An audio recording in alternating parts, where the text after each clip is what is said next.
Le soleil se lève sur les ruelles vibrantes d'un matin de Eid Allah. Les parfums de poussière, de henné et de foie se mêlent à l'air chaud. Dans les marchés, les enfants rient, les hommes affûtent leurs couteaux, les femmes préparent les tissus blancs.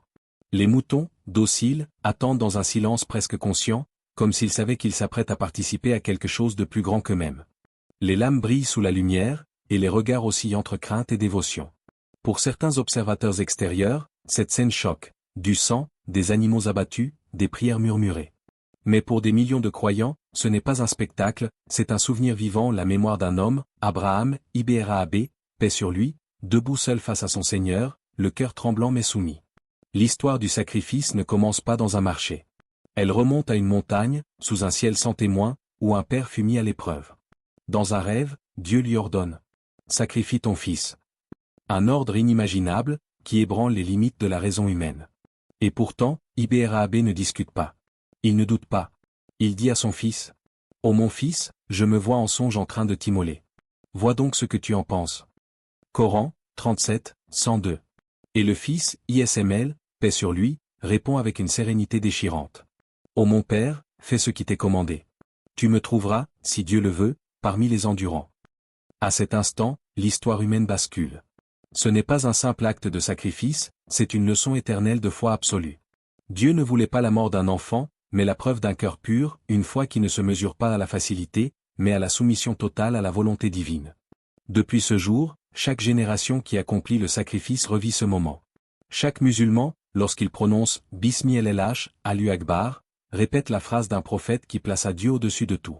Ce geste n'est pas né d'une culture tribale, mais d'une révélation. Il ne parle pas de cruauté, il parle de mémoire, de loyauté, de transmission spirituelle. Mais dans le monde moderne, l'œil qui regarde ne voit plus ce que le cœur croyant ressent. Les caméras fixent la lame, le sang, les gestes, mais ignorent la prière, le sens, la symbolique. Les réseaux sociaux se remplissent d'images et de jugements. Regardez ces gens, ils tuent au nom de Dieu. Mais très peu savent pourquoi ils le font. Très peu comprennent que pour un musulman, le couteau n'est pas une arme, c'est un instrument d'obéissance. Chaque goutte de sang versée n'est pas une tragédie, mais un rappel, la vie vient de Dieu, et à lui elle retourne. C'est cette incompréhension que le Dr Zakir Naik cherche à dissiper.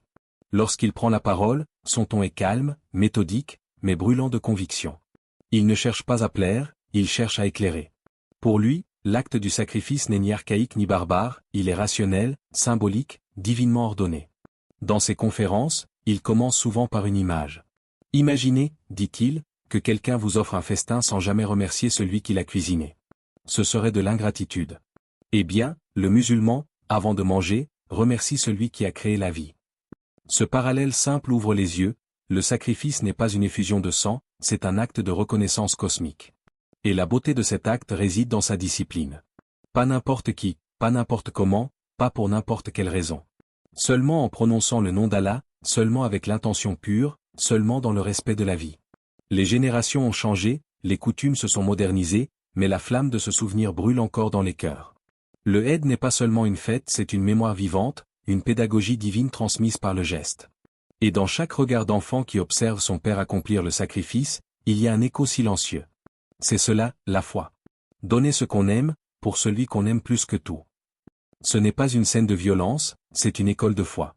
Une école où l'on apprend à se détacher du matérialisme, à reconnaître que la vie ne nous appartient pas, et à comprendre que la véritable offrande n'est pas l'animal, mais le cœur qui obéit. Dans les marchés du monde musulman, les voix s'élèvent, les prières s'entrelacent au cri des bêtes. Mais au milieu du tumulte, il y a ce silence sacré, celui d'un acte répété depuis 4000 ans, celui d'une humanité qui, malgré ses progrès, cherche encore à comprendre ce que signifie obéir à Dieu. Et c'est dans ce silence que commence la réponse. Le Dr Zakir Naik s'avance, le micro à la main, le regard vif et posé. Devant lui, des centaines de personnes. Certains sceptiques, d'autres croyants, tous curieux. Et il commence, calmement, sans détour. Nous, musulmans, ne tuons pas les animaux pour leur faire du mal. Nous les sacrifions pour manger, selon les lois de Dieu. Puis il marque une pause, le silence s'installe, et il ajoute. Mais surtout, nous le faisons au nom d'Allah. Car c'est cela qui distingue un acte spirituel d'un simple abattage. Dans le Coran, la référence est claire, sans ambiguïté. Mangez de ce sur quoi le nom d'Allah a été prononcé, si vous croyez en ces versets. Surah 6, Al-An'am, verset 118. La clé du sacrifice islamique se trouve dans cette simple phrase, le nom de Dieu. C'est lui qui sanctifie l'acte. C'est lui qui sépare le repas du croyant de la consommation animale aveugle. Le Dr Zakir Naik poursuit. En islam, nous n'adorons pas la viande, nous n'adorons pas le sang, nous n'adorons pas la bête. Nous obéissons à Dieu, c'est tout. Et pour étayer ses propos, il cite un autre verset. Ni leur chair ni leur sang n'atteignent Allah, mais ce qui l'atteint de vous, c'est la piété. Sourate 22, Al-Hajj, verset 37. Ce verset renverse toute idée primitive de sacrifice sanglant. Dans les anciennes civilisations, les hommes tuaient pour apaiser les dieux, versaient du sang pour racheter des fautes, offraient des vies pour obtenir la pluie ou la victoire. Mais l'islam, en une seule phrase, balaie ces croyances païennes. Le sang ne touche pas Dieu. Ce qui touche Dieu, c'est l'intention. L'islam ne sanctifie pas la mort, il sanctifie l'obéissance et la gratitude. Dr Zakir Naik souligne alors une différence essentielle. Dans de nombreuses cultures, le sacrifice était un moyen de marchandage spirituel, on donne pour recevoir. En islam, on donne sans rien attendre. On sacrifie par obéissance, non pour un bénéfice matériel. Et il poursuit avec la rigueur du logicien. Si Allah avait voulu du sang, il aurait pu le demander. Mais il a dit explicitement que ce n'est pas cela qu'il attend. Il veut la taqwa, la piété, la conscience de sa présence. Puis il tourne son argumentation vers le monde biblique, démontrant que le principe du sacrifice au nom de Dieu n'est pas une invention islamique, mais un héritage prophétique universel. Dans le Lévitique 17, 2-3, Dieu ordonne aux enfants d'Israël. Quiconque de la maison d'Israël égorge un bœuf, un agneau ou une chèvre sans l'amener à l'entrée de la tente d'assignation, celui-là sera coupable de sang. Autrement dit, même dans la loi mosaïque, il est interdit de tuer un animal sans évoquer le nom de Dieu. Le parallèle est frappant. Le Coran et la Torah parlent d'une même voix. La vie appartient à Dieu, et seule sa mention rend licite la mort. Dr Zakir Naik commente alors, dans son style direct. Donc si quelqu'un dit que les musulmans sont cruels parce qu'ils égorgent les animaux, il accuse en réalité Moïse, paix sur lui, car c'est lui qui a reçu la même loi. Et il ajoute, même Jésus, paix sur lui, selon la Bible, n'était pas végétarien. Il cite alors Luc 24, 41-43, où il est écrit que Jésus, après sa résurrection, mange du poisson grillé avec ses disciples. Jésus mange du poisson, et pourtant personne ne l'accuse de cruauté. Pourquoi? Parce que, à cette époque, manger de la chair animale était naturel, mais surtout, c'était un acte sanctifié par la prière. Dr Zakir Naik lève alors la main, et avec son ton inimitable, il dit. Ce que le Coran demande, c'est de rendre sacré ce qui est naturel. Ce que la modernité fait, c'est de rendre banal ce qui était sacré. The public applauded. Mais lui continue, imperturbable. Aujourd'hui, dans les abattoirs modernes, des millions d'animaux sont tués mécaniquement, sans aucune conscience spirituelle. Pas de prière, pas de gratitude, pas de respect pour la vie. Et ces mêmes personnes viennent accuser les musulmans d'être cruels parce qu'ils prononcent le nom de Dieu avant d'abattre un animal. C'est l'ironie de notre époque. Son raisonnement est implacable. Il démontre que la méthode islamique, loin d'être barbare, est en réalité plus éthique, plus humaine et plus consciente que l'abattage industriel moderne. Dans l'islam, la bête ne doit pas voir le couteau avant le geste. Elle doit être traitée avec calme. La lame doit être bien affûtée, et l'animal abattu d'un seul coup, pour minimiser la douleur. Le prophète Mohammed a dit, quand vous égorgez, faites-le avec excellence. Aiguisez bien votre lame et soulagez l'animal. Sahih Muslim.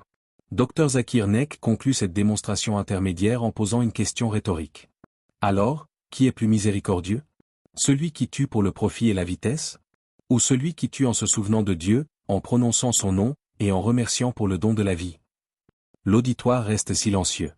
La question ne demande pas de réponse, car elle contient déjà la vérité. Dans le raisonnement du Dr Zakir Naik, la logique du Tawhid, l'unicité de Dieu traverse tout, le geste, la parole, la pensée. Le sacrifice n'est qu'un miroir, un rappel que même dans les actes les plus matériels, le croyant doit se souvenir que tout commence et se termine par Allah. Alors, que représente vraiment ce geste?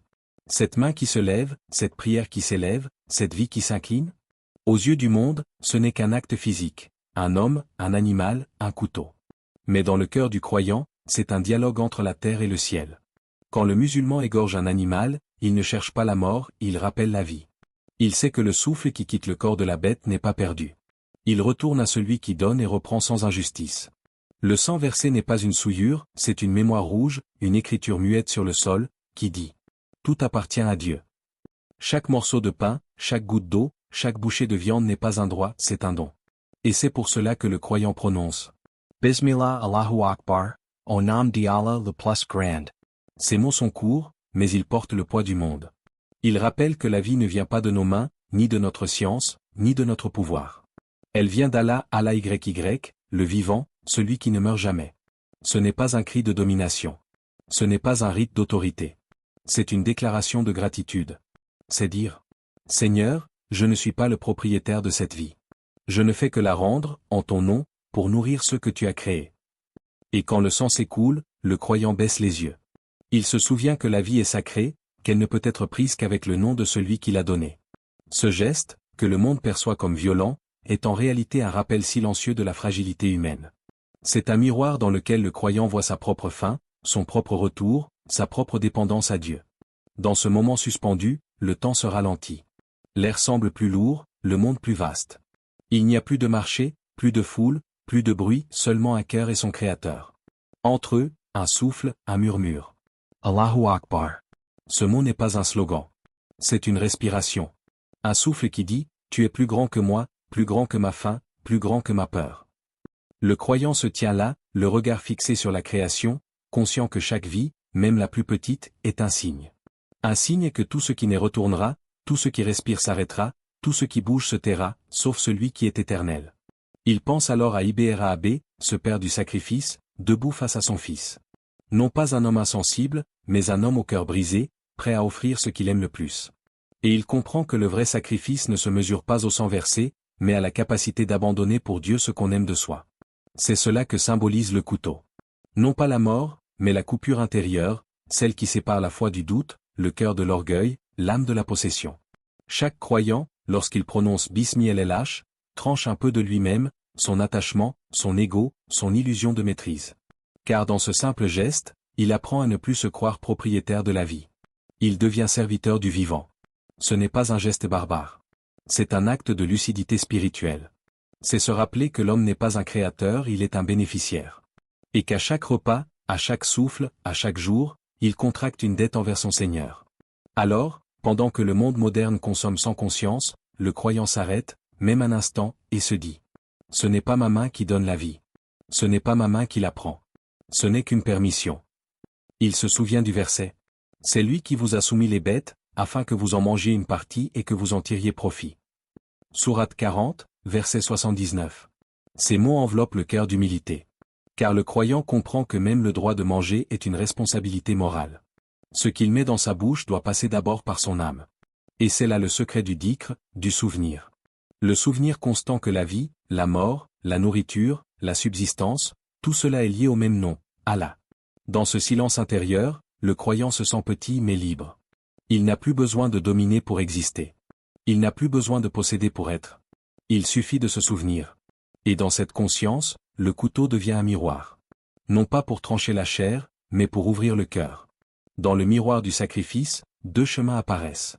Ils ne sont pas tracés sur la terre, mais dans l'âme. Ils ne se mesurent pas en kilomètres, mais en profondeur de conscience. Le premier chemin est celui de la conscience. C'est un sentier où l'homme voit chaque souffle comme un cadeau, chaque vie comme un trésor, chaque geste comme un reflet de Dieu. Sur ce chemin, le croyant s'incline devant la magnificence de la création, humble devant le souffle du vent, le chant des oiseaux, et le battement du cœur des êtres vivants. Chaque goutte de sang versée dans le sacrifice n'est pas un gaspillage, mais une lumière sur sa dépendance, un rappel que tout lui a été donné et rien ne lui appartient réellement.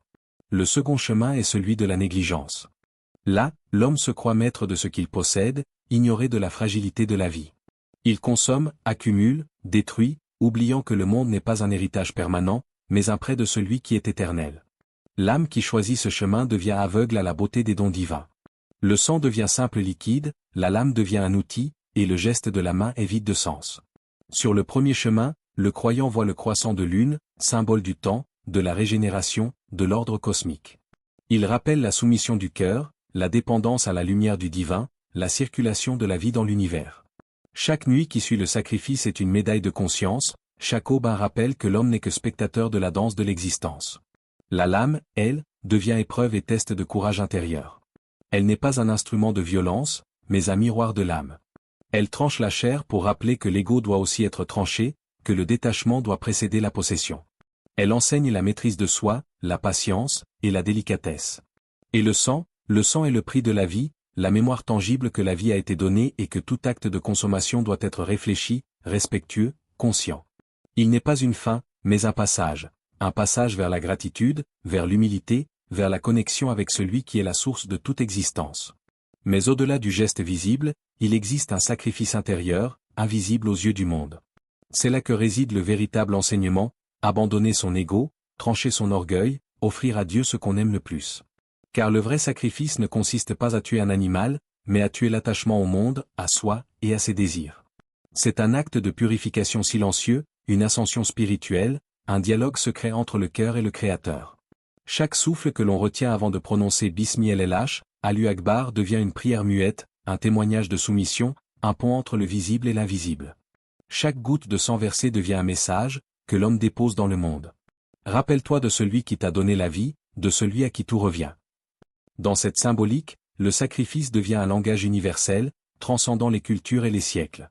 Le croissant et la croix, le sang et l'eau, la lumière et l'ombre tout s'entrelacent dans un poème vivant, où chaque geste contient un enseignement, chaque regard une réflexion, chaque pensée une méditation. La lame et le croissant, le sang et le souffle, le geste et la prière, tous racontent la même histoire. Celle d'un homme confronté à sa propre finitude, face à un créateur qui est la source de toute vie et de toute conscience. Cette dualité symbolique, conscience et négligence, existe en chacun de nous. Le sacrifice nous offre une boussole intérieure, un rappel que choisir le chemin de la conscience n'est jamais facile, mais toujours nécessaire. Et dans cette poésie silencieuse, le croyant comprend que la véritable richesse ne réside pas dans ce que l'on possède, mais dans ce que l'on sacrifie pour Dieu. Il comprend que le don le plus précieux n'est pas la viande, ni le bien matériel, mais le cœur qui s'abandonne, l'âme qui s'élève, la volonté qui se soumet. Chaque Eid al-Adha devient alors un tableau vivant, des visages concentrés, des cœurs humbles, des mains ouvertes, des lames silencieuses, et au milieu de tout, la présence invisible de Dieu. L'homme regarde le ciel, voit le croissant, entend le souffle du vent, et sait que la vraie victoire est intérieure, que la vraie grandeur est celle de la conscience. Dans cette méditation poétique, le sacrifice devient plus qu'un rituel.